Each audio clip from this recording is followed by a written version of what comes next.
Hello guys, nakoy istorya ba? Nagtalk magid ko about sa algebraic expression no sa akong previous video. Sa akong na-realize guys nga ang algebra di ay sama sa usa ka kinabuhi. Daghan kay mga unknowns nga kailangan nato siyang pangitaon, kaya kailangan nato siyang masolusyonan. Pero kay nato nga dili ta mo give up. Kailangan ta mag-effort para ma-solve ang tanan, makita lagi natong solusyon. Kabalo man ko nga kapoy gid kaayo mangita sa x sa algebra no.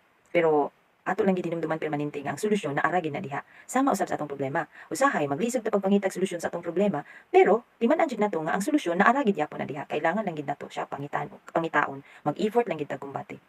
Nasid ko'y nahibalaan ba nga ang love life daw sama sa kuno daw sa usa ka algebraic expression. Di ba ang algebraic expression na ay x na ay na ay variables ug na ay constant.